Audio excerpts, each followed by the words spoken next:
Paribasane ngono lho, Pak. Ora nek paribasan kene anake parintuh lho. Paribasan ngono.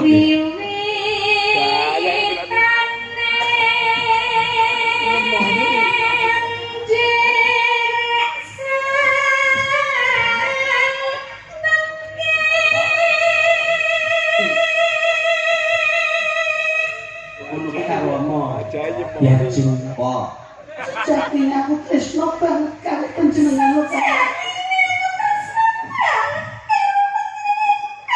Ya apa? Marah sembut. Lah aku tak angkat lho. Rasane. Kaget banget ya.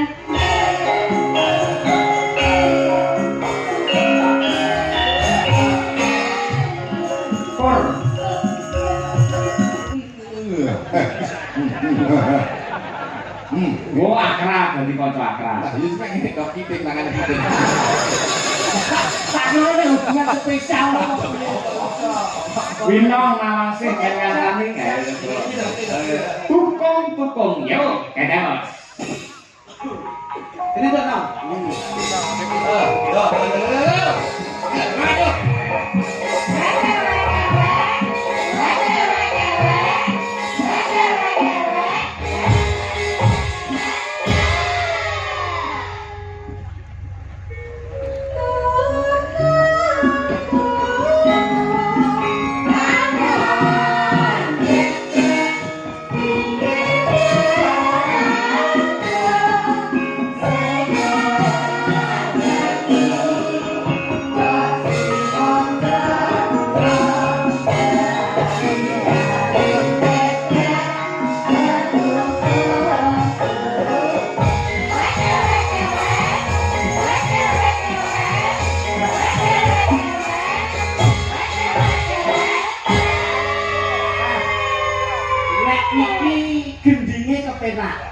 Sing mboten kepenak niku peragane. Kok iso? Nggih menawa gending cukon niku ibarate wong angen to. Nggih, tukung. Nah, Jeko gundul. oh iki ngono gendinge cukul. Wera bleset Tukung tekanangan bebek lah. Kan bebek. Lho, saiki nek bebek wedok bebek lanang kok ning wewek nek nembang tok ayo karo gerak ngono. Karo gerak ki bebek wedok iki jarkan. Terakhir mau pindah mesej terakhir kembali mesej. Betul sih. Neno, sing terakhir. Apa wewek ki mau lho. Janji bersih mondra guna sehari-hari bebek sedot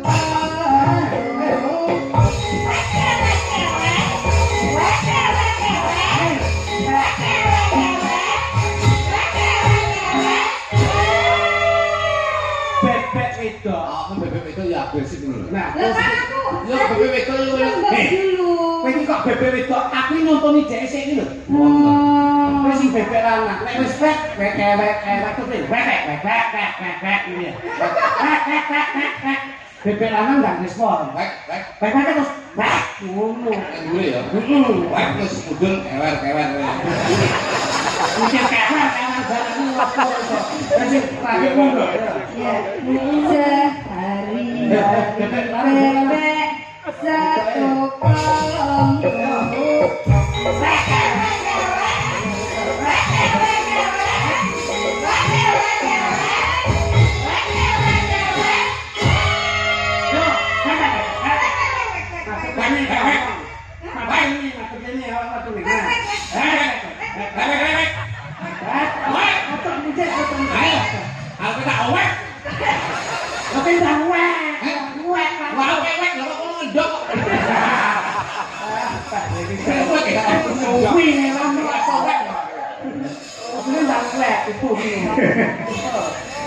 Niki lho. Napa? Nggih, enten pamundhut saking Pak Sukamto kejawi ngersakaken ngimpi, ugi ngersakaken sesidengan. Nggih.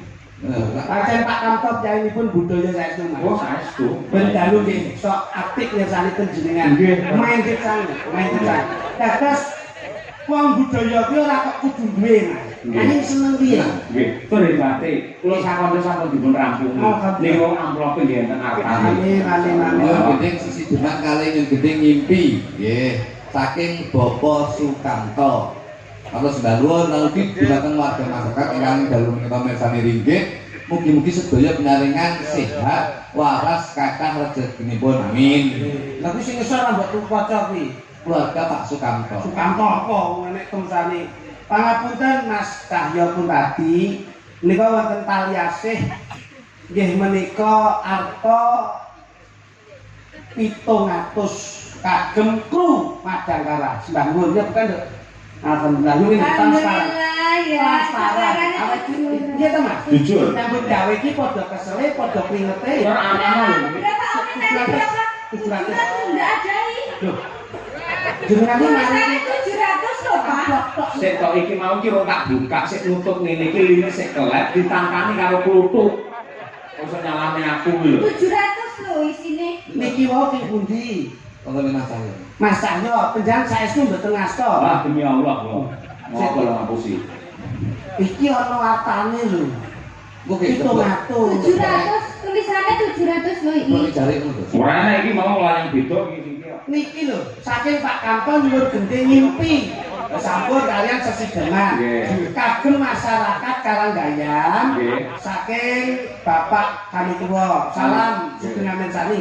Mas Taliasih. Cahyo pun tadi wonten taliasih 700.000 iki lho. Nggih, ada taliasnya 700.000 untuk Madangkara dan 500.000 untuk Mbak Winong. Sik ta.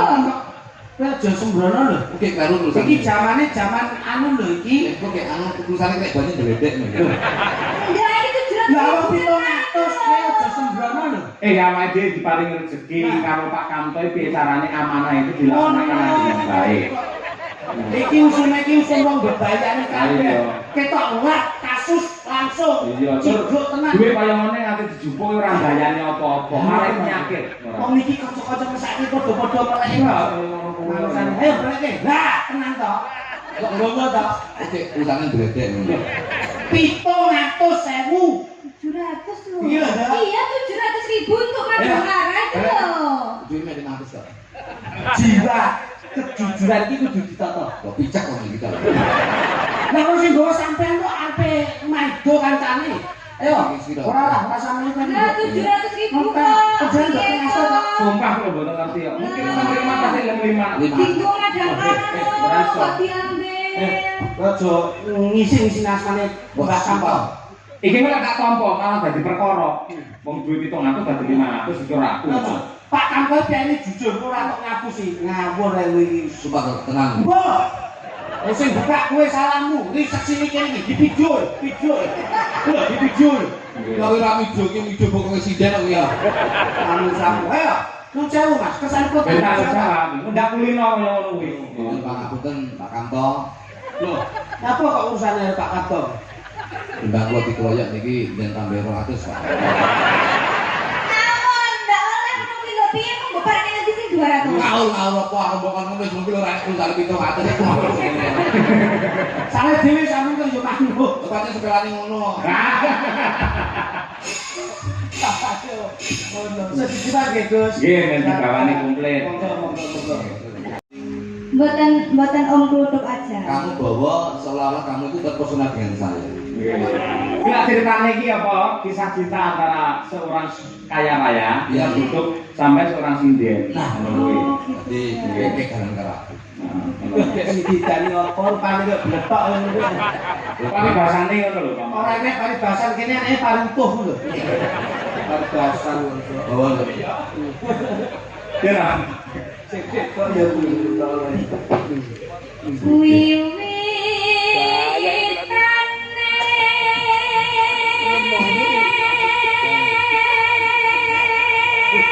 ora gagah blas ini. Satrio sing gagah. Sugih iki bebas ngawur iki. Mosok senenge kalian iki, Pak? Hah? Senenge kalian iki? Lah nek yo iki lho, ora. Wis kok ngono gue tapi karo aku tak jamin saulan. Sugih. Kadol kalungmu. Adal-adal kok sombong iki.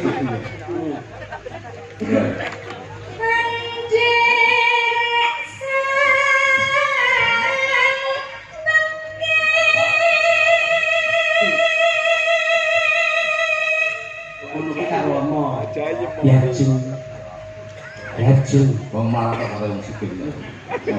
Ben paling Sing larano kae. paling tidak iki ben ngerti. Sing edaran kae kok wah kaya aku ya boceng. Tukang ngecuk kudu. Apa? Kowe galakmu kok kakek ciu model. Sing biasa ngono lho, datar. Wong sugih iki bebas ngelakuin liyane lho iso. Oh ya aja semena-mena caramu ngono ya sik didemo tenan rada nganu. Sopo sing demo? Wong tuku didemo. Lah nek tuku terus nambayar kok tinggal ngalih. Mas Kutu. Mas Kutu. Tapi ngalih nduk suaramu rada. Apa? Sejatinya aku tresno banget karo panjenengan kok. Ya apa? Marah sembodro. Lah kok derek kan endel. Sejatinya kok tresno karo panjenengan kok Kang Mas. Iya. Ada. Ya gak enek pembahasan sing nginjak kok. Ojo dry text lah. Ada. Menawi kula tes Tesal, aku pengen roh sepiro gedene katresnanmu marang. Terus nonton bangun.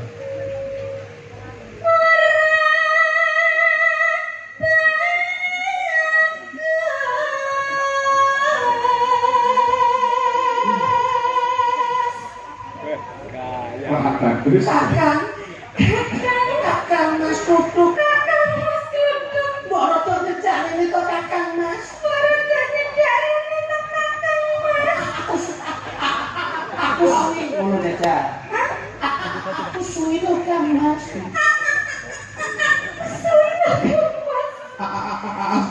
Assalamualaikum. Kok ngomong Suwi rambut cekek ki lho Kang Mas.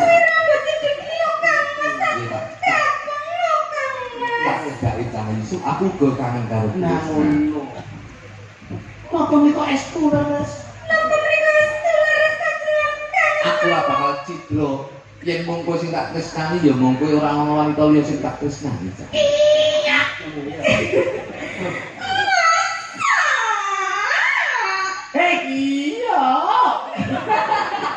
Lah kok malah koyo ngombe jamu galen ngoseh.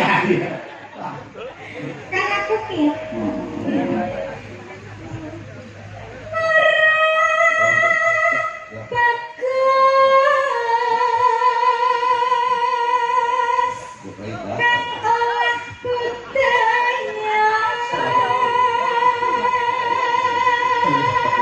Karo aku Dalam jebul kene papan gunungmu, iki jane gede aku sendiri tuh.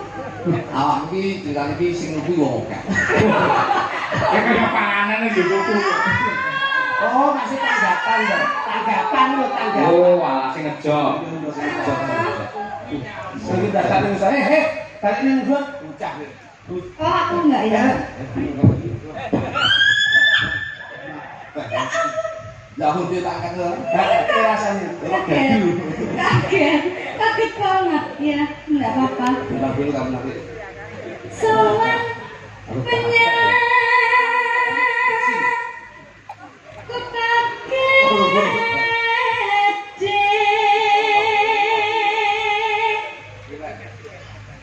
bener teraskan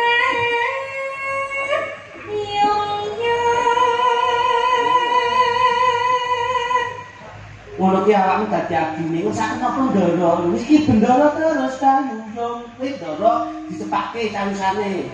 Wis sak nopo. Nah, ngono. Kalau badhe ngunjuk teh, kopi, kenapa niki? Teh. Teh, kopi, kenapa niki? Lho, kok ngene iki apa? Sushi. Oke, sushi. Kalau ora sing tak gandul. Gak nek iki teh gandul. Aku jane sok. Dipaksa ora.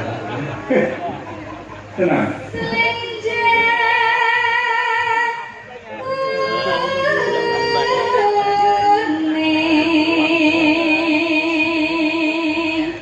Ngono.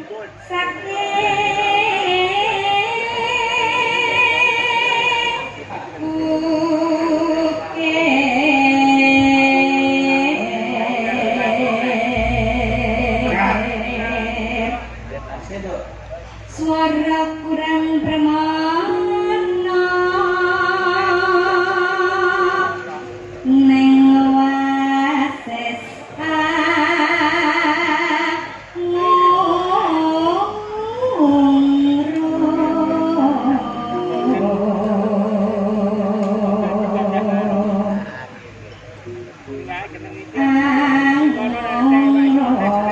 marang penggara Iya. tiak sulestyo picer ngincangake alis Masuk. Oke. terus no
Sakun orang kakung Jawa Putri pinanggih malih kalian paguyuban ketoprak madang